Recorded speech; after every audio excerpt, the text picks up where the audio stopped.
Salam sejahtera bagi kita semua. Perkenalkan, nama saya Cindy Sinta Ayu, mahasiswa RPL dari Program Studi Pendidikan Bahasa Inggris dengan NIM 23123200091. Pada hari ini saya akan mempresentasikan tentang filsafat pendidikan sebagai pemenuhan tugas akhir semester mata kuliah Filsafat Ilmu. Pengertian filsafat. Menurut Aristoteles, filsafat adalah ilmu yang mempelajari segala sesuatu yang ada, baik yang tampak maupun yang tidak tampak. Ia juga menyatakan bahwa filsafat adalah ilmu yang paling utama dan induk dari segala ilmu lainnya.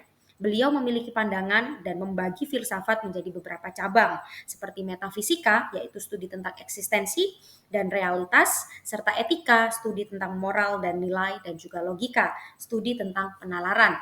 Sedangkan pengertian pendidikan, seperti yang kita tahu, Ki Hajar Dewantara adalah salah satu tokoh yang berjasa bagi kemajuan pendidikan di bangsa ini.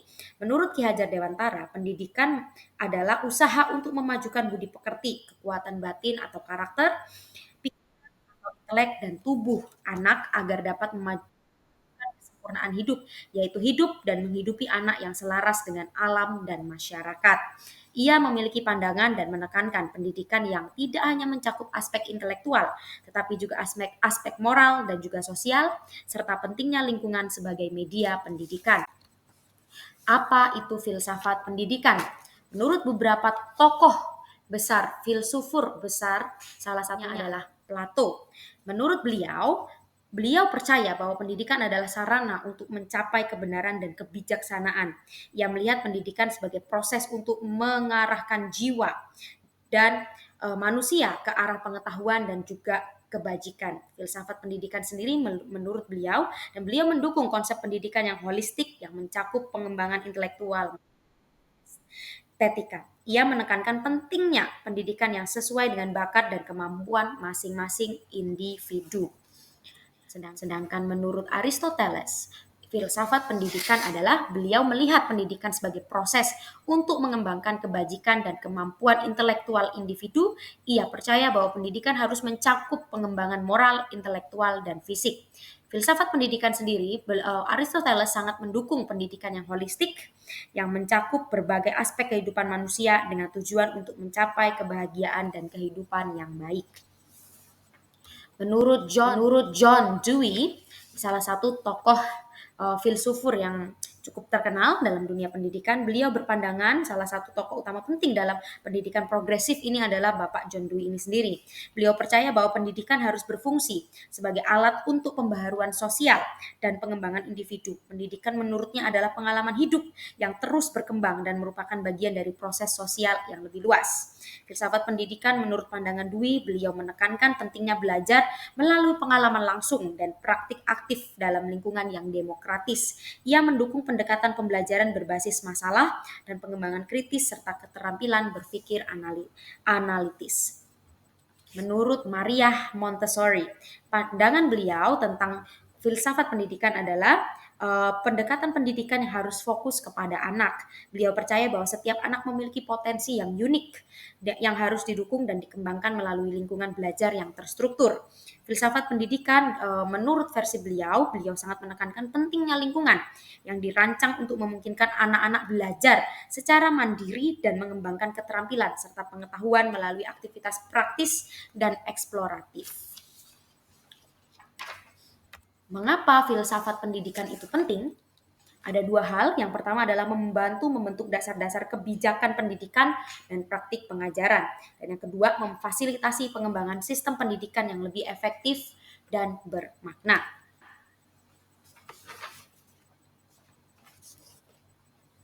Aliran filsafat pendidikan. Yang pertama, kita memiliki aliran esensialisme dengan prinsip utama bahwa pendidikan harus mengajarkan pengetahuan dasar yang esensial dan nilai-nilai moral yang dianggap penting untuk kehidupan. Tujuan pendidikan sendiri menurut aliran ini adalah menanamkan nilai moral dan pengetahuan fundamental yang diperlukan untuk menjadi warga negara yang produktif dan bermoral.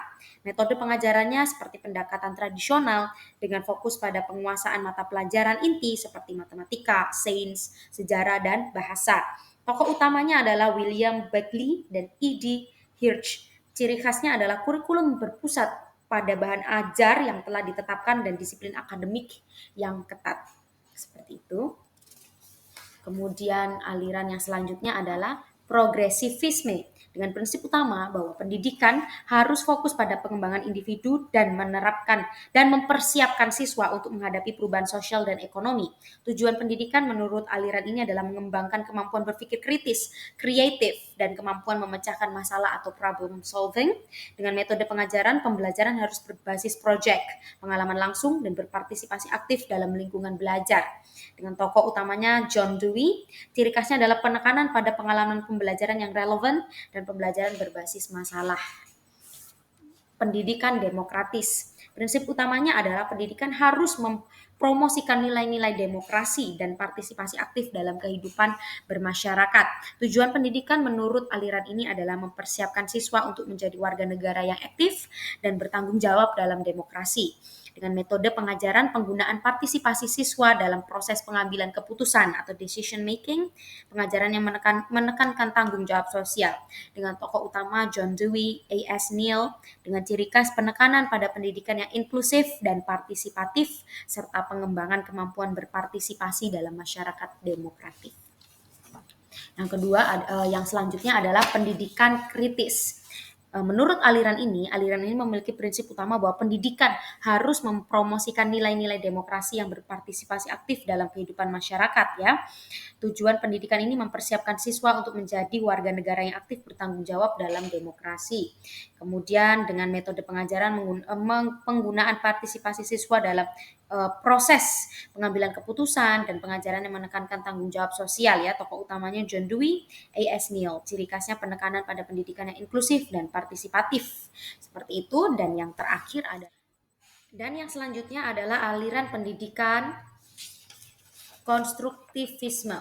Nah, prinsip utamanya adalah pendidikan dibangun oleh individu melalui interaksi dengan lingkungan dan pengalaman. Dengan tujuan pendidikan mengembangkan kemampuan berpikir kritis dan keterampilan pemecahan masalah melalui pembelajaran yang konstruktif. Dengan metode pengajaran, pembelajaran aktif di mana siswa terlibat dalam penciptaan pengetahuan melalui pengalaman dan eksplorasi. Tokoh utamanya Jean Piaget dan Lev Vygotsky. Ciri khasnya fokus pada pembelajaran berbasis pengalaman dan keterlibatan aktif siswa dalam proses pembelajaran. Dan saya pribadi adalah seorang guru di Taman Kanak-kanak. Menurut saya pribadi, saya sangat setuju dengan aliran pendidikan yang progresivisme. Mengapa? Karena di sini adalah dengan fokus pengembangan individu dan mempersiapkan individu untuk menghadapi perubahan sosial dan juga ekonomi. Dengan tujuan pendidikan adalah mengembangkan kemampuan berpikir kritis, kreatif, dan kemampuan memecahkan masalah. Nah, seperti itu ya. Jadi menurut saya aliran filsafat pendidikan yang menurut saya yang paling baik adalah yang progresivisme seperti itu. Sekian presentasi dari saya. Mohon maaf jika ada salah kata atau salah dalam pemilihan kata. Semoga presentasi ini dapat dipertimbangkan sebagai pemenuhan tugas akhir semester mata kuliah Filsafat Pendidikan. Terima kasih.